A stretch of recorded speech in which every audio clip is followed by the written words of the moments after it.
Hello दोस्तों, अभिनव नाम है मेरा। स्वागत करता हूं आप सबका आपका अपने यूट्यूब चैनल AKBSSC जोन में। हम ज्योमेट्री चैप्टर स्टार्ट कर चुके हैं। इसके लिए ऑलरेडी 2 वीडियो अपलोड कर दिया गया है जिसमें मैंने आपको लाइंस एंड एंगल्स के बारे में बताया था। आज भी हम ज्योमेट्री को ही कंटिन्यू करेंगे और आने वाले कुछ दिनों तक हम ज्योमेट्री को ही कंटिन्यू करने वाले हैं। और ज्योमेट्री में मैं आज ट्राइंगल स्टार्ट करने वाला हूं।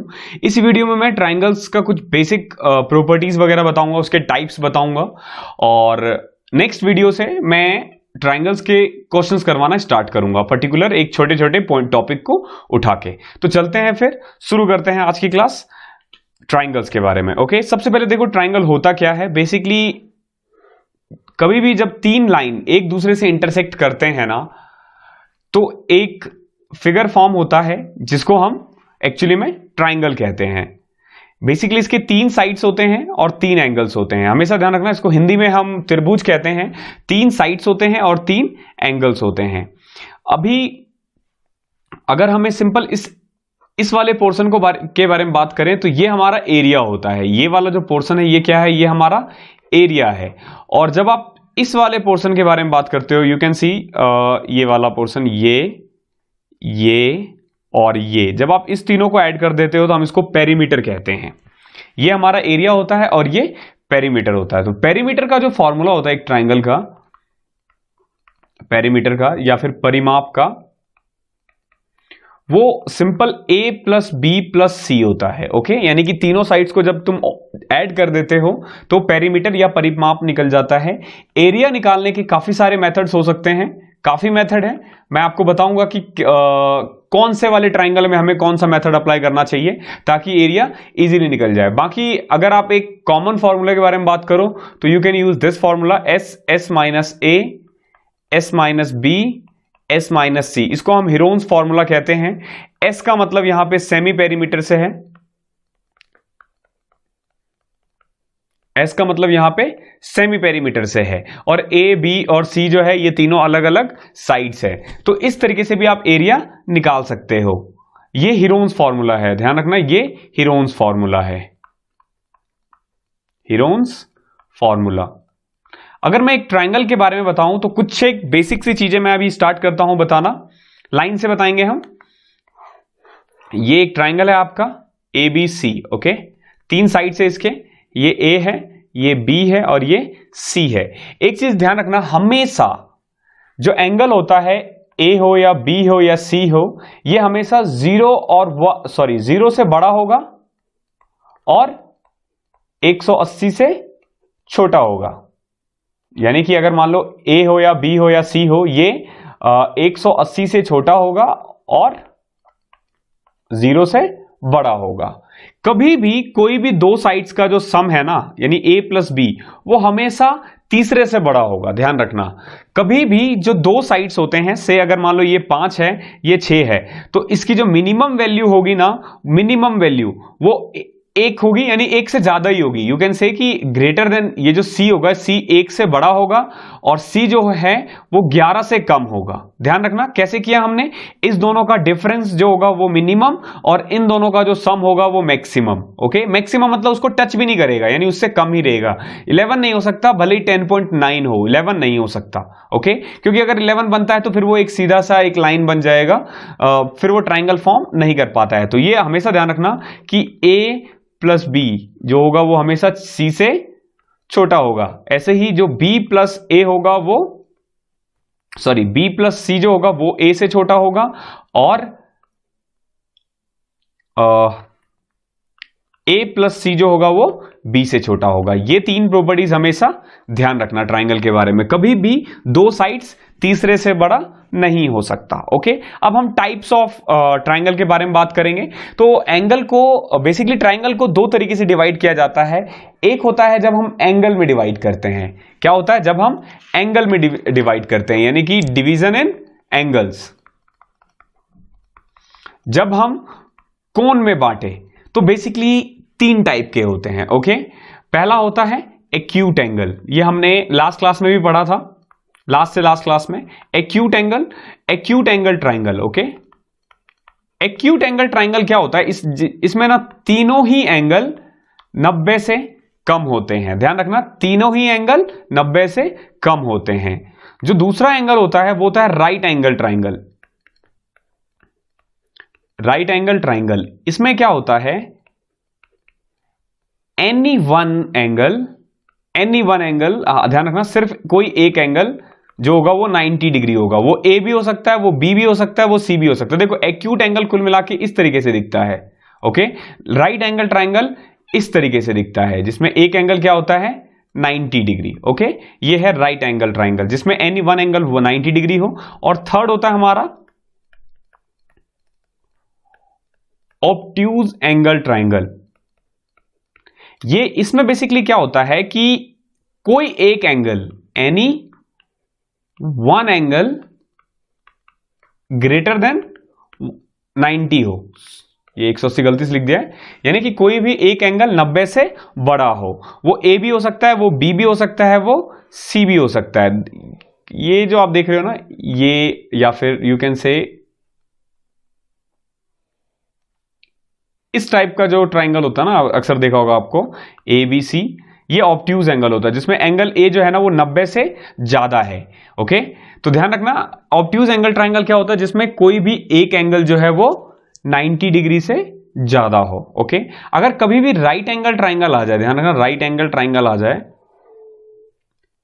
तो इस वाले केस में एरिया निकालने का जो बेस्ट मेथड होता है वो ये होता है परपेंडिकुलर इनटू बेस अपॉन में 2। ओके, जैसे ये वाला अगर इस तरीके से एक राइट एंगल ट्राइंगल है, से ए बी और सी, तो ये परपेंडिकुलर हो जाएगा, ये बेस हो जाएगा। अगर आप P इंटू बी अपॉन में 2 कर दो तो आपका एरिया आ जाता है। आई होप आपको समझ में आ गया होगा। डिवीजन इन एंगल ये हमने बताया है कोण में, लेकिन अब जो तीसरा है वो साइड को लेकर, यानी कि डिवीजन इन साइड्स। जब आप साइड के बारे में बात करते हो तो अगेन 3 पार्ट में डिवाइड किया जाता है। जो पहला पार्ट है उसको हम बोलते हैं scalene triangle. Okay, scalene triangle, scalene triangle, इसको हिंदी में हम कहते हैं विषमबाहु त्रिभुज।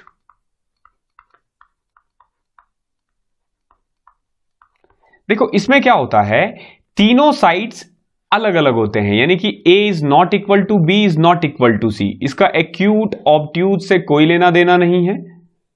ध्यान रखना, जैसे ये A है, ये साइड A है, ये B है, ये C है। से A जो है वो 6 है, B जो है 5 है, ओके, और C जो है 3 है। ओके, यू कैन सी, देखो A, B और C तीनों ही अलग अलग है, तो हम इसको क्या बोलेंगे, scalene triangle. Okay, scalene triangle यानी विषमबाहु त्रिभुज, इसमें तीनों साइड्स अलग अलग होते हैं। और अगर आपको इसका एरिया निकालना हो तो इसका बेस्ट मेथड होता है वही Heron's formula, S minus A, S minus B, S minus C।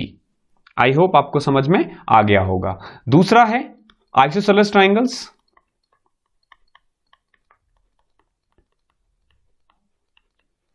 इसको हम बोलते हैं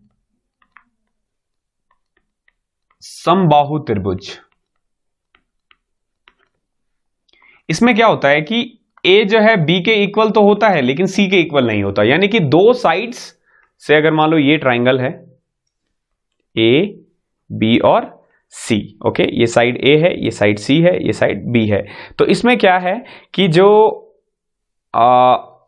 मान के चलते हैं कि AB जो है वो इक्वल है किसके, AC के। ओके, AB किसके इक्वल है, AC के, यानी कि B जो है वो इक्वल है C के। ओके, तो हम इसको क्या बोलेंगे, समबाहु त्रिभुज, यानी कि आइसोसेलेस ट्राइंगल्स। मुझे इसकी स्पेलिंग में थोड़ी सी दिक्कत लग रही है तो आप देख लेना। आइसोसेलेस ट्राइंगल जिसमें दो साइड्स इक्वल हो एक दूसरे से और तीसरा जो है वो अलग हो। अगर कभी भी ऐसा ट्राइंगल आए तो जब अगर आपको एरिया निकालना हो तो ये फॉर्मूला अप्लाई कर सकते हो। अदरवाइज एक तरीका और होता है, जैसे मान लो ये वाला एक ले लेते हैं, ये 10 है, ये 10 है, ये 8 है। ओके, तो आप इसको ऐसे भी निकाल सकते हो, जैसे ये A है था, ये B था, ये C था, इसको सीधा ड्रॉ करो। आइसोसेलेस ट्राइंगल्स का जो हाइट होता है ना वो हमेशा बीच में डिवाइड करता है, यानी कि ये 4 हो जाएगा। अब ये 90 डिग्री एंगल बनाएगा, ये 10 में से 4 घटा के, यानी कि पाइथागोरस लगा दो यहां से, ये √84 आ जाएगा। ओके, तो यानी कि 2√21। तो ऐसे में आप एरिया का फॉर्मूला ये अप्लाई कर सकते हो, base which is equal to 8 height which is equal to 2√21 upon में 2। ये भी लगा सकते हो, अदरवाइज एरिया निकालने के लिए यही वाला मेथड इसके लिए भी बेस्ट है, क्योंकि उसमें भी आसानी से निकल जाता है। जैसे 10 10 20 4 24 है, तो देखो जैसे मैं आपको बताता हूं इस फॉर्मूले से हम कैसे निकालते हैं एरिया। जैसे आपके पास ये एक ट्राइंगल है, ओके, ABC, ये 10 है, ये भी 10 है और ये हमने 8 माना था। तो सबसे पहले देखो पेरीमीटर निकालो। पेरीमीटर क्या हो जाएगा, 10 10 8, क्योंकि A जो है 10 है, B जो है 10 है, C जो है वो 8 है, तो 10 10 20 और 8 28, ये पेरीमीटर आ गया 28। तो S क्या आ जाएगा, S आ जाएगा आपका 14। S का मतलब क्या है, सेमी पेरीमीटर, यानी कि P/2। अब आपको फॉर्मूले में पुट कर देना है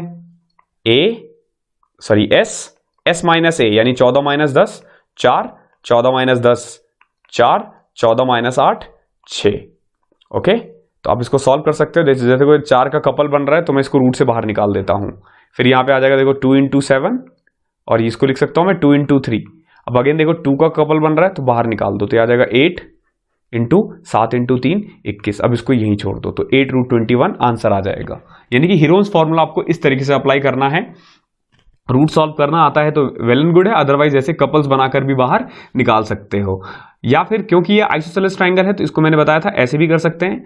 ये 90 डिग्री एंगल बनेगा और ये बिल्कुल बीच में डिवाइड करेगा, यानी कि ये वाला पार्ट भी 4 होगा, ये वाला पार्ट भी 4 होगा। तो देखो ये 4 है, ये 10 है, तो ये कितना आ जाएगा 2√21, यानी कि √20 √84 बाय पाइथागोरस से।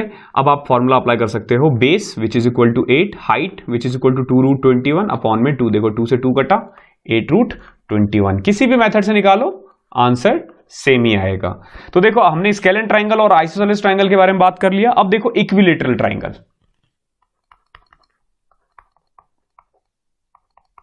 इक्विलेटरल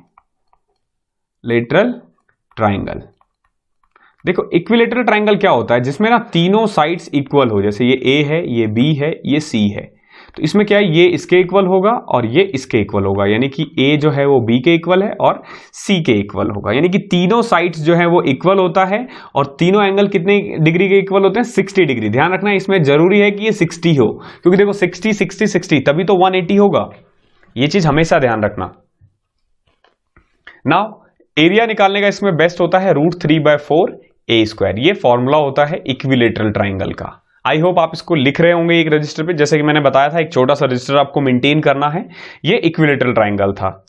अब मैं आपको कुछ प्रॉपर्टीज बताता हूं बेसिकली जो ट्राइंगल में लगते हैं और बहुत बेसिक से होते हैं और आपको आना चाहिए वो। जैसे कि अगर मान लो एक ये ट्राइंगल है तो क्या क्या प्रॉपर्टीज बनती है इससे, जो सिंपल प्रॉपर्टीज है। हालांकि बहुत सारी प्रॉपर्टीज है, आने वाले वीडियोस में मैं जब टॉपिक्स उठाऊंगा छोटे छोटे उसमें मैं आपको बताऊंगा। अगर आप एंड तक यानी कि ज्योमेट्री की सारी वीडियोस देख लेते हो तो आई कैन प्रॉमिस यू कि आपको कभी कोई दिक्कत नहीं आने वाली है, क्योंकि मैं कंप्लीट सिलेबस प्रोवाइड करवाऊंगा। देखो पहला प्रॉपर्टीज क्या है, जैसे मान लो ये A था, ये B था और ये C था। ये साइड A है, ये साइड C है, ये साइड B है।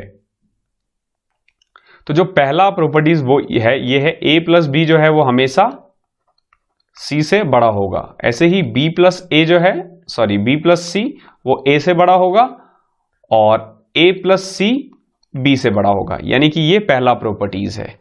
ओके, यानी कि इसका मतलब ये हुआ कि किसी भी दो साइड्स का सम तीसरे से बड़ा होगा। जो दूसरा प्रॉपर्टी है वो ये है कि if C is equal to B, यानी कि अगर C और B बराबर है तो C के सामने वाला एंगल यानी कि एंगल C ना और B के सामने वाला एंगल इक्वल होगा। यानी कि अगर C और B बराबर है तो उसके ठीक सामने वाला एंगल भी बराबर होंगे। आई होप समझ में आ गया होगा। तीसरा प्रॉपर्टीज यू कैन से कि अगर if A is greater than C, okay, मान लो कि A जो है वो C से बड़ा है, A जो है वो C से बड़ा है, तो जो छोटा वाला एंगल होगा ना, अगर A C से बड़ा है तो से A बड़ा है C से, यानी कि ये वाला अगर मैं इसको ऐसे बनाऊं, देखो ये A है, ये C है, ये B है, तो A के सामने वाला जो एंगल होगा ना वो बड़ा होगा किससे, C से, यानी कि एंगल A जो है वो बड़ा होगा एंगल C से। ये प्रॉपर्टीज आपको ध्यान रखना है। ये कुछ प्रॉपर्टीज है जो कॉमन से हैं। अब मैं आपको साइनी फॉर्मूले के बारे में बताता हूं। आई होप समझ में आ गया होगा। ये बेसिक सा फॉर्मूला है, यानी कि जो सबसे बड़ा साइड है उसके सामने वाला एंगल जो है वो सबसे बड़ा होगा, जो सबसे छोटा साइड है उसके सामने वाला एंगल वो सबसे छोटा होगा। कॉमन सी बात है। जैसे मान लो ये बना दिया मैंने, देखो बड़ा सा मैंने ये बना दिया, ओके, ट्राइंगल। देखो सबसे छोटा साइड ये है और यू कैन सी सबसे छोटा एंगल भी यही है।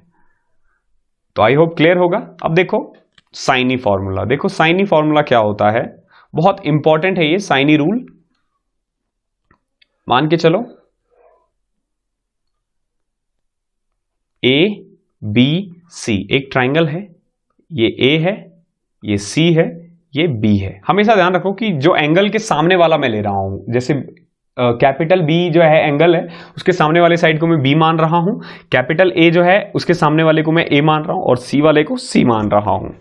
तो इसमें क्या होता है, ए अपॉन में साइन ए, ओके, यानी कि ए अपॉन में sine angle A is equal to B upon में sine B is equal to C upon में साइन सी। यानी कि ये तीनों का जो रेशियो होता है ना वो सेम होता है। ये किसी के भी इक्वल हो सकता है, से के मान लो। आई होप आपको ये क्लियर हो गया होगा। और एक तरीका ये भी है, कई बार आपसे पूछा जाता है कि a is to B is to C क्या होगा, यानी कि तीनों साइड का रेशियो। तो सिंपल देखो, a के सामने वाला एंगल क्या है, a है ना, तो ये हो जाएगा साइन a, b के लिए साइन b और c के लिए साइन c। तो कभी भी अगर तीन साइड दे रखा है, अगर आपको उसका रेशियो निकालना है तो सामने वाले एंगल का रेशियो निकाल दो, तो उन तीनों साइड का रेशियो आ जाएगा। ये हमारा साइनी फॉर्मूला था। बहुत इंपॉर्टेंट है ये, बहुत इंपॉर्टेंट। आने वाले दिनों में देखना मैं क्वेश्चन अप्लाई करूंगा। अगर आपने इसको अच्छे से अप्लाई करना सीख लिया है तो बहुत इजीली क्वेश्चन सॉल्व करोगे। तो ये तो देखो साइनी फॉर्मूला था। ऐसे ही होता है हमारा cosine formula, okay, cosine formula, ठीक है। इसमें देखो क्या होता है, इसमें भी देखो आपके पास एक ट्राइंगल ऐसे ए बी और सी, ओके, ये सी है आपके पास, ये बी है और ये ए है। तो इसमें देखो क्या होता है, इसमें ना फॉर्मूला होता है कॉस ए का, कॉस बी का, कॉस सी का। देखो कैसे होता है ये फॉर्मूला। जैसे कॉस ए के बारे में बात करें तो कॉस ए का जो फॉर्मूला होगा वो ये होगा, देखो बी स्क्वायर प्लस सी स्क्वायर माइनस ए स्क्वायर अपॉन में 2bc। ध्यान रखना ये फॉर्मूला होता है। देखो ए है ना यहाँ पे, तो मैं यहाँ पे जब इस फॉर्मूले को गौर से देखोगे तो अगर ए है तो यहाँ माइनस ए स्क्वायर होना चाहिए। बाकी देखो यहाँ पे क्या है, बी स्क्वायर प्लस सी स्क्वायर, नीचे 2bc है। जैसे अब यहाँ कॉस बी है तो क्या आएगा, A square C square minus B square upon में 2ac। ऐसे ही कॉस सी है तो A square plus B square minus C square upon में 2ab। ये बेसिकली कोसाइन फॉर्मूला है। इसमें क्या है ना कि अगर आपके पास तीनों साइड्स दे रखे हो तो वहां से आप एंगल फाइंड कर सकते हो, या फिर मान लो आपके पास दो साइड दे रखा है, ओके, दो साइड दे रखा है, से सी और बी दे रखा है और इसके एडजेसेंट एंगल, ध्यान रखना अगर कभी भी ये साइड और ये साइड दे रखा हो और साथ वाला एंगल दे रखा हो तो ही आप तीसरा साइड निकाल सकते हो। ऐसा नहीं है कि ये साइड दे रखा है, ये साइड दे रखा है और एंगल ये दे रखा है तो आप निकाल दो, तो निकालना मुश्किल होगा। हालांकि निकाल तो सकते ही हो, फिर फॉर्मूला दूसरा अप्लाई करना पड़ेगा। तो आई होप समझ में आ गया। कोसाइन फॉर्मूला क्या है, सिंपल कॉस ए का फॉर्मूला बी स्क्वायर प्लस सी स्क्वायर माइनस ए स्क्वायर अपॉन में 2bc, कॉस बी का ये है, कॉस सी का ये है। आने वाले दिनों में आप इसका यूज करोगे, ओके। इसके अलावा साइनी फॉर्मूले से एरिया भी निकलता है। मैं आपको बताता हूं एरिया निकालने का एक और तरीका, एरिया ऑफ ट्राइंगल, ओके। से मान लो ये साइड ए है, ये बी है, ये सी है, ओके। तो ये एंगल सी हो जाएगा, ये एंगल बी हो जाएगा और ये एंगल ए हो जाएगा।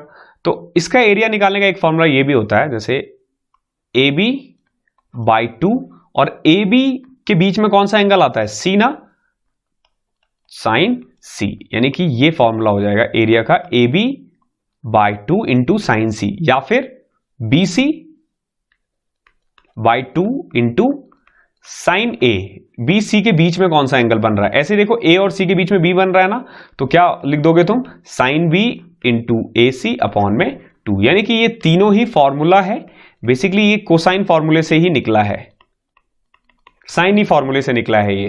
तो इस तरीके से भी आप एरिया निकाल सकते हो कि अगर दो साइड्स और एक एंगल दे रखा है तो सिंपल निकाल दो। 2017 में एक क्वेश्चन आया था जिसमें हमने इसी फॉर्मूले का यूज करके आंसर निकाला था। मैं आने वाले दिनों में जो मिसलेनियस क्वेश्चंस करेंगे मैं उसमें वो क्वेश्चन ऐड करूंगा। आप देखोगे कि बहुत अच्छे अच्छे क्वेश्चंस थे जहां पे हम यूज करते हैं ये। आई होप समझ में आ गया होगा आपको ये। अब हम बात करते हैं सेंटर्स ऑफ ट्राइंगल के बारे में। सेंटर्स ऑफ ट्राइंगल, जब आप सेंटर के बारे में बात करो तो बेसिकली देखो क्या क्या होता है। एक होता है इन सेंटर, समझ जाना अभी क्या है ये, अगली वीडियो से हम इसमें डिटेल में बात करेंगे। देखो ये इन सेंटर, फिर सरकम सेंटर, फिर ऑर्थो सेंटर। बेसिकली ये तीन मेन होते हैं। इसके अलावा यू कैन से सेंट्रॉइड भी होता है एक। तो मेनली ये तीन है जिस पे क्वेश्चंस बनते हैं। देखो इन सेंटर क्या होता है, जैसे एक ट्राइंगल ले लो, ओके, से ये एक ट्राइंगल है, ओके, तीनों में मैंने एक ट्राइंगल बना दिया है।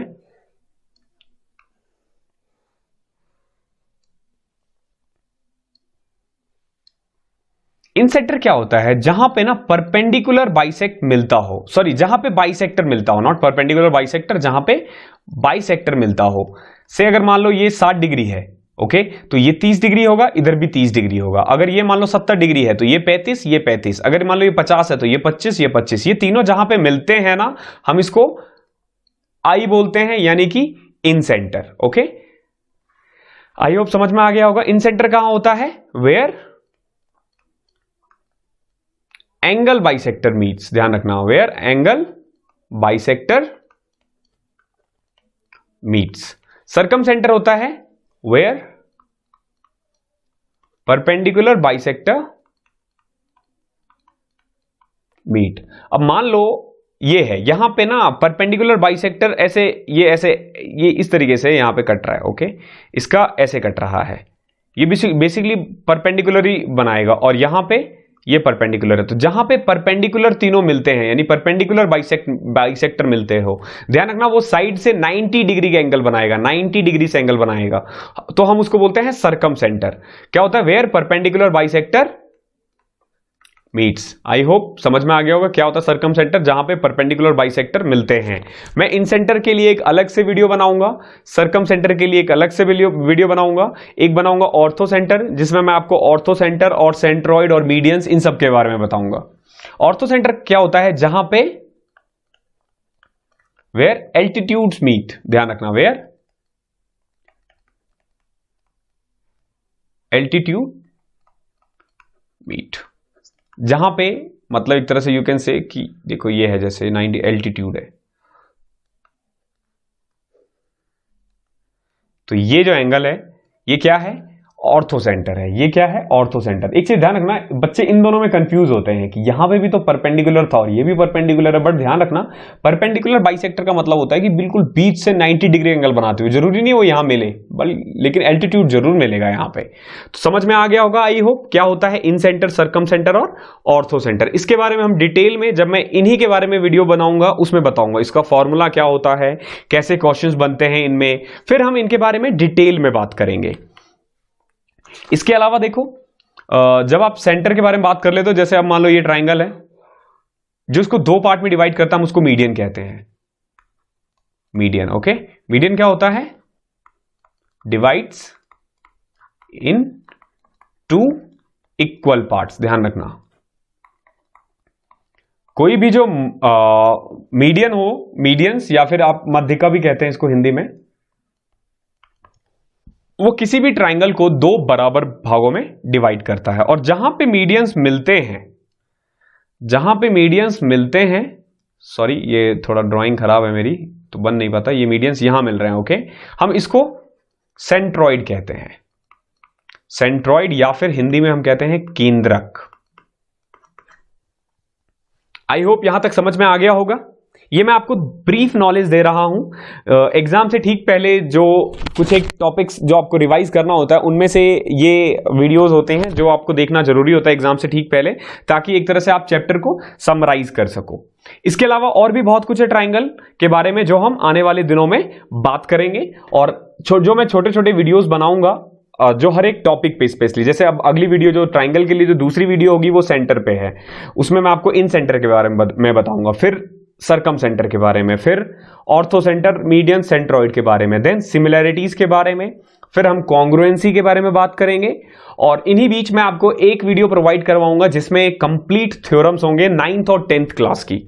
ध्यान रखना 9th और 10th क्लास के जो थ्योरम्स है वो बहुत इंपॉर्टेंट है आपके लिए। अगर आपने वो समझ लिया तो समझ लो कि आप मैथ्स इजीली कर लोगे, आपको ज्योमेट्री में कभी दिक्कत ही नहीं आएगी। और करीब 15 एक थ्योरम है, मैं कोशिश करूंगा 3 से 4 वीडियोस अलग से थ्योरम के लिए बनाऊं, और उसमें मैं आपको बताऊं कि थ्योरम कैसे प्रूव किया जाता है। और अगर मान लो से जैसे ये क्वेश्चन आता है ना कि आइसोसेलेस ट्राइंगल में आमने सामने के साइड्स जो होते हैं वो इक्वल होते हैं, तो भैया क्यों होते हैं, वो हम उस थ्योरम में बात करेंगे कि उस समय में ना क्यों का जवाब आपको मिलेगा। और अगर आपने वाई का जवाब ढूंढ लिया है तो ज्योमेट्री में आपके लिए कुछ भी मुश्किल नहीं है। आई होप ये वीडियो आपको पसंद आई होगी। इस वीडियो में इतना ही था, मिलते हैं अगली क्लास में एक नए टॉपिक के साथ, कुछ नए क्वेश्चंस के साथ। वीडियो पसंद आई है तो लाइक करो, नीचे कमेंट में बताना कि कैसी लगी आपको। अगर आप चैनल पे नए हो तो do subscribe the channel and share with your friends also, ताकि उनको भी बेनिफिट मिल सके। थैंक यू सो मच, मिलते हैं अगली क्लास में, तब तक के लिए कीप स्टडी।